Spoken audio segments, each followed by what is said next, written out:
नमस्कार दोस्तों, बहुत बहुत स्वागत है आपका हमारे YouTube channel green world gardening and daily vlogs में। आज हम बात करेंगे एरियल रूट्स के बारे में। एरियल रूट्स यानी कि जो बाहरी जड़ें पेड़ों पर निकली हुई होती हैं, खासकर बरगद, पीपल में कम होती हैं, पिलखन और इस तरह के फाइकस वैरायटी के जो पेड़ हैं उन पर जो एरियल रूट्स निकली हुई होती हैं, जो हवा में जड़ें निकली हुई होती हैं, जैसा कि आप देख रहे हैं। ये देखिए, ये बाहरी जड़ें, इन्हें एरियल रूट्स कहा जाता है, जो कि बहुत ही सुंदर लगती हैं और किसी बोनसाई को एक मैच्योर लुक देती हैं। उससे जो पौधा है वो बहुत पुराना लगता है और ये बोनसाई के लिए बहुत ही आवश्यक है। तो आइए आज हम बात करेंगे कि इसे कैसे डेवलप किया जा सकता है, कैसे इसे बढ़ाया जा सकता है, कैसे इसे उगाया जा सकता है। जैसा कि आप जानते हैं, आजकल बरसात का मौसम है और पौधों की ग्रोथ के लिए सबसे अच्छा मौसम ये माना जाता है और होता है। तो इस पर आप देख रहे हैं कि कुछ एरियल रूट्स डेवलप हो रही हैं, जो कि ऑटोमेटिकली होने लग जाती हैं मौसम की वजह से, ह्यूमिडिटी की वजह से, मॉइस्चर की वजह से। हवा में जो नमी की मात्रा बढ़ जाती है, उमस बढ़ जाती है, उसकी वजह से, जैसा कि आप ये देख ही रहे हैं। एक मैंने जड़ पर पहले एक पाइप लगाई थी और मैं आपको दिखाता हूँ, थोड़ा इसे फोकस करके दिखाता हूँ कि किस तरह से ये जड़ कुछ ही दिनों में बहुत ज़्यादा बढ़ चुकी है। अब क्योंकि मैं ये दिखा नहीं पाया था, तो आज मैं यही ट्यूटोरियल लेके आया हूँ कि किस तरह से आप भी अपने किसी फाइकस वैरायटी के बोनसाई पर, किसी बरगद के बोनसाई पर, पिलखन के बोनसाई पर इस तरह की जड़ें उगा सकते हैं और बढ़ा सकते हैं। ये देखिए, जो लाल रंग की नई नई जड़ें निकली हैं, अगर ये धूप में कुछ दिन रह जाएं, बरसात ना हो, तो ये सूख जाएंगी और झड़ जाएंगी। अब इन्हें बचाने के लिए और बढ़ाने के लिए हमें क्या करना है, वो एक आसान तरीका मैं आपको बताता हूँ। तरीके और भी हैं इसे बढ़ाने के, लेकिन मैं आपको एक अलग तरीका, आसान तरीका बताऊँगा, जो कि आसानी से आप लोग कर सकते हैं। तो ये देखिए, ये लाल लाल जो जड़ें हैं, ये मॉइस्चर की वजह से ही आजकल डेवलप हुई हैं। थोड़ी धूप निकलने के बाद ये सूख जाएंगी और जितना ये इस मौसम में अपने आप को बढ़ा पाएँ, उतना ये अपने आप को बढ़ा लेती हैं। तो इस तरह की हमने स्ट्रॉ ले लेनी है, जैसा कि हम जूस पीने के लिए इस्तेमाल करते हैं। बहुत ही आसानी से मिल जाएगी आपको कहीं से भी, किसी कन्फेक्शनरी शॉप पर, किसी जूस वाले के पास आराम से मिल जाएंगी। तो ये देखिए, ये जो नई जड़ें निकली हुई हैं, इन्हें हमें इस पाइप के अंदर जो स्ट्रॉ है उसमें इस तरीके से फिट करना है कि ये उसके अंदर से होती हुई गमले में नीचे पहुंच जाए। और एक बार ये नीचे गमले में पहुंच जाएगी दोस्तों, तो ये अपने आप ही इसमें से न्यूट्रिशन लेना शुरू करेगी और ग्रोथ लेना शुरू करेगी और धीरे धीरे अपना साइज़ बढ़ाना शुरू करेगी। समय के साथ वो भी मोटी होती जाएगी, जैसे कि आम जड़ें होती हैं। जैसा आपने आसपास कभी अपने कोई बरगद का पेड़ या पिलखन का पेड़ कोई उगा हुआ होगा, तो वहाँ आपने देखी होंगी कि उसकी लंबी लंबी जड़ें आजकल निकली हुई होती हैं और वो ही इस वैरायटी के पेड़ों के लिए अमृतत्व का काम करती हैं। इन पेड़ों को अमर कहा जाता है। अमर इसलिए कहा जाता है क्योंकि ये कभी नहीं मरते। कभी नहीं मरने का मतलब ये है कि 150, 200, 300 साल तो इनकी आसानी से उम्र होती है। और ये कभी क्यों नहीं मरते? क्योंकि पुरानी जो स्टेम होगी, ये जो तना है इसका, ये भले ही मर जाए, लेकिन और जो हवा में जड़ें निकल कर ज़मीन के साथ जुड़ती हैं और फिर वो तने का आकार ले लेती हैं और एक तरह से वो एक नया पेड़ बन जाती हैं। तो कहने को तो वो एक ही पेड़ था, लेकिन वो हर बार एक नया पेड़ बनता जाता है, जैसे जैसे जड़ें ज़मीन में लगती रहती हैं और बढ़ती रहती हैं। तो इन्हीं जड़ों को हमने आज अपने बोनसाई में भी डेवलप करना है और इसे एक लुक देना है कि ये बहुत मैच्योर पेड़ है। इस तरह की लुक देने के लिए ही हम ये काम कर रहे हैं। और इससे एक और फ़ायदा होगा दोस्तों, इससे ये फ़ायदा होगा कि जितनी ज़्यादा जड़ें मिट्टी में जाएंगी उतना ही ये पौधा पोषण ले पाएगा, उतना ही ये मिनी पेड़, बोनसाई पेड़ पोषण ले पाएगा। और जो भी हम न्यूट्रिशन, खाद, फर्टिलाइज़र इसमें डालेंगे वो ये ज़्यादा से ज़्यादा सोख पाएगा। देखिए दोस्तों, मैं फर्टिलाइज़र को प्रमोट नहीं करता हूँ किसी भी चीज़ में, लेकिन क्योंकि ये बोनसाई है, बोनसाई एक आर्ट है किसी पेड़ को छोटा बौना दिखाने की, कि एक छोटी सी ट्रे में लगा हुआ पौधा या पेड़ जो 30 साल का भी हो सकता है, 40 साल का भी हो सकता है, 50 साल का भी हो सकता है, उसे कैसे ज़िंदा रखा जाता है और वो कैसे देखने में एक बड़े पेड़ का आकार ले लेता है, बड़े पेड़ का एक छोटा स्वरूप लगता है, एक बड़े पेड़ का एक मिनिएचर ट्री लगता है, जो कि आपने देखा भी होगा। यही बोनसाई की खासियत होती है दोस्तों। तो हम इसे भी वैसा ही बनाने की कोशिश करेंगे और हम इसमें कामयाब भी ज़रूर होंगे, क्योंकि जैसे ही ये एरियल रूट्स हम डेवलप कर लेंगे इसकी एक अपडेट भी हम आपके पास लेकर आएंगे। तो हम बात कर रहे थे फर्टिलाइज़र की।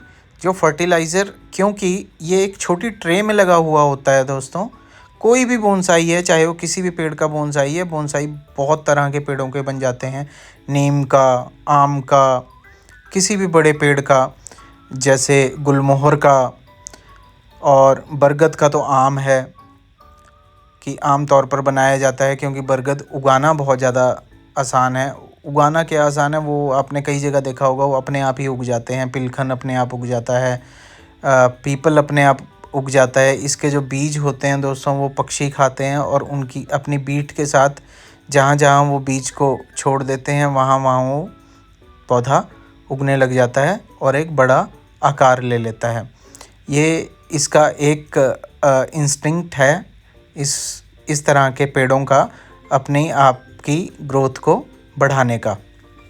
तो क्योंकि ये छोटी ट्रे में लगे हुए होते हैं दोस्तों, तो इसके लिए हमको इनको न्यूट्रिशन देना बहुत ज़्यादा ज़रूरी होता है, क्योंकि इसमें मिट्टी बहुत ही कम होती है। एक ट्रे में कितनी ही मिट्टी हो पाएगी, और इसकी मिट्टी भी हमें वेल ड्रेन्ड रखनी पड़ती है। वेल ड्रेन्ड का मतलब जो कि आसानी से पानी को छान दे, अपने पास पानी रोक कर ना रखे, क्योंकि ऐसे पेड़ सड़ भी सकते हैं। तो मिट्टी इस तरीके से इसकी बनाई जाती है ताकि हम पानी डालें और कुछ समय बाद वो पानी नीचे से पूरी मिट्टी को भिगाते हुए, जड़ों को अच्छी तरह से पोषण देते हुए वो पानी नीचे निकल जाए, अतिरिक्त पानी निकल जाए। जितना पानी और जितनी नमी पेड़ को या पौधे को चाहिए उतनी वो ले ले, और समय समय पर हमें इसे पानी देना पड़ता है और इसकी एक्स्ट्रा केयर करनी पड़ती है। तो इसके लिए कुछ फर्टिलाइज़र्स आते हैं, क्योंकि आज हम फर्टिलाइज़र्स की बात नहीं कर रहे हैं तो आज हम इस बारे में बात नहीं करेंगे, लेकिन कुछ फर्टिलाइज़र्स आते हैं, उसे समय समय पर इस पर छिड़का जाता है, इसकी मिट्टी में डाला जाता है। उसकी वजह से ही ये पौधे न्यूट्रिशन ले पाते हैं। तो देखिए, हमने एक एक करके जो जो जड़ें हमको दिखाई दे रही थी, एरियल रूट्स, जो हमें लग रहा था कि इस तरफ हमें उगानी चाहिए पेड़ की अच्छी लुक देने के लिए, पेड़ को अच्छा एक आकार देने के लिए, पेड़ को अच्छा एक स्वरूप देने के लिए। ये देखिए, लाल रंग की नई नई जड़ें निकली हुई हैं और काफ़ी सारी जड़ों पर हमने स्ट्रॉ लगा लिए हैं ताकि वो जड़ें अपने आप को डेवलप करें और स्ट्रॉ के माध्यम से, स्ट्रॉ के अंदर से, इस पाइप के अंदर से होती हुई नीचे मिट्टी में जाकर जुड़ जाएं। और अब आप सोच रहे होंगे दोस्तों कि जब ये मिट्टी में चली जाएंगी तो हम स्ट्रॉ कैसे निकालेंगे। तो ये स्ट्रॉ दोस्तों कुछ समय बाद अपने आप, क्योंकि प्लास्टिक का है और डिकम्पोज हो जाता है और ये सड़ जाएगा और ये आसानी से निकल जाएगा। अगर नहीं निकलेगा तो हम किसी कटर या ब्लेड की मदद से इसे निकाल लेंगे। तो इस तरह से हमने ये सारी जड़ें जोड़ ली हैं।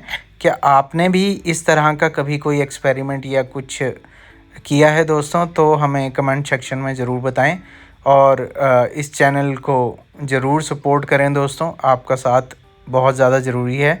यही हमें प्रोत्साहित करता है कि हम आपके लिए नई नई वीडियोज़ लेकर आते रहें। आपको भी पता है एक वीडियो बनाने में कितना समय लगता है, जानकारी देने में कितना समय लगता है। तो ये एक तरह से हमें प्रोत्साहित करता है कि हम आपके लिए और जानकारी लेके आएँ, डेली व्लॉग्स लेके आएँ, अपने दिनचर्या से जुड़ी हुई बातें आपके साथ हम भी साझा करें। क्योंकि हम एक बड़े लेवल पर, एक बड़े परिवार की तरह यूट्यूब के माध्यम से जुड़ना चाहते हैं। अलग अलग शहरों से अलग अलग लोग अलग अलग अपना एक्सपीरियंस शेयर करें, कितनी अच्छी बात है दोस्तों। तो इस तरह से आप किस शहर से हैं, आपको कब से ये शौक़ लगा और आप कब से ये गार्डनिंग कर रहे हैं, प्लीज़ कमेंट सेक्शन में हमें ज़रूर बताएं। तो जो भी पाइप या स्ट्रॉ आपको छोटा लग रहा है उसे अपने अकॉर्डिंगली सेट कर लें। इस तरह से अगर कोई छोटा बड़ा हो गया तो नीचे मिट्टी थोड़ी बढ़ा लें, जैसे कि मैं मिट्टी रख रहा हूँ नीचे, क्योंकि ये स्ट्रॉ थोड़ा छोटा हो गया है। इसे हम इस तरह से अच्छी तरह से सेट कर लेंगे और नीचे मिट्टी की एक्स्ट्रा सपोर्ट दे देंगे। और ये सारी स्ट्रॉ फिट होने के बाद दोस्तों हम इसके ऊपर थोड़ी मिट्टी और छिड़क देंगे ताकि स्ट्रॉ फिक्स हो जाएं, कुछ दिनों बाद सेट हो जाएं। और किसी ऐसी जगह पर रखेंगे जहां तेज़ हवा या डायरेक्ट बरसात, सीधी बरसात ना पड़े, वरना ये स्ट्रॉ हिल सकते हैं। अब देखिए दोस्तों, ये है, कोई भी कंपोस्ट आप ले सकते हैं। ये मैंने वर्मी कंपोस्ट ले ली है, केंचुआ खाद जिसे कहते हैं, वो मैंने ले ली है और मैं यहाँ पर इसे छिड़क रहा हूँ। कुछ स्ट्रॉ के अंदर भी चली जाएगी तो भी कोई बुराई नहीं है, वो एक प्लस पॉइंट ही हो जाएगा इसके लिए, इसकी जड़ों को बढ़ने के लिए। तो इस तरह से मैं इसे अच्छी तरह से इसमें डाल देता हूँ। अब देखिए दोस्तों, ये जो पानी है, ये जो उपले होते हैं गाय के गोबर के, भैंस के गोबर के, गाय के गोबर के हों तो ज़्यादा बेहतर है। इन उपलों को कुछ दिन भिगा के रखने के बाद जो पानी बनेगा, उस पानी को 1/4 लेने के बाद उसमें बाकी 3 भाग पानी मिलाने के बाद ये वाला जो पानी बनता है ये बहुत ही न्यूट्रिशन वाला होता है पौधों के लिए, और ये एक फर्टिलाइज़र का काम करता है, ऑर्गेनिक फर्टिलाइज़र का काम करता है। इस पानी को हम इसमें डाल देंगे। देखिए स्ट्रॉ के अंदर ये चला गया और बिल्कुल फिट हो गया। ये इसे न्यूट्रिशन देगा, कुछ दिनों बाद ये पौधा बढ़ेगा। अब हम अतिरिक्त बढ़ी हुई शाखाओं को, ब्रांचेस को काट लेंगे, इस पौधे को थोड़ा शेप दे देंगे। आजकल कटिंग करने का बिल्कुल भी नुकसान नहीं है, क्योंकि इसकी कटिंग करते ही कुछ दिनों बाद ही नई कॉम्प्लें निकल आएंगी और नई नई ब्रांचेस निकल आएंगी। तो नई ब्रांचेस को निकालने का ये बिल्कुल सही वक्त है। जितनी ज़्यादा आप कटिंग करेंगे उतना पौधा घना बनेगा, उतना आपका बोनसाई घना बनेगा। और जो जो ब्रांचेस आपको चाहिए, जिस जिस शेप में आपको चाहिए, उन्हें आप रख लीजिए और बाकी को काट दीजिए। ये देखिए, अब हम इसमें स्प्रे कर रहे हैं नॉर्मल पानी से, क्योंकि हमने इस बोनसाई को बिल्कुल भी नुकसान नहीं पहुंचाया है। हमने इसकी जड़ों को नहीं छेड़ा, हमने इसको किसी प्रकार का कोई नुकसान नहीं दिया। तो ये पौधा अभी बिल्कुल खुश है, शौक में नहीं गया है, एक सदमे में नहीं गया है, जैसा कि अचानक से उखाड़ने के बाद पौधा चला जाता है और उसको सेट करने में बहुत दिन लग जाते हैं। बहुत सारी चीज़ें उसको देनी पड़ती हैं, न्यूट्रिशन उसको देना पड़ता है, कई तरह के कुछ टाइप के फर्टिलाइज़र्स आते हैं, वो उन्हें देने पड़ते हैं बचाने के लिए, वरना वो मर भी सकते हैं। तो दोस्तों इस तरह से देखिए कितना खूबसूरत लग रहा है, जैसे कि बरसात की बूंदें इसके ऊपर पड़ रही हों और ये कितना खुश है, जैसे कि कह रहा हो, हमें धन्यवाद दे रहा हो कि आपने बहुत अच्छा किया। तो इस तरह से दोस्तों आप भी अपनी गार्डनिंग कीजिए, खुश रहिए और दोस्तों हमारे चैनल को सपोर्ट कीजिए, लाइक कीजिए, सब्सक्राइब ज़रूर कीजिए। धन्यवाद।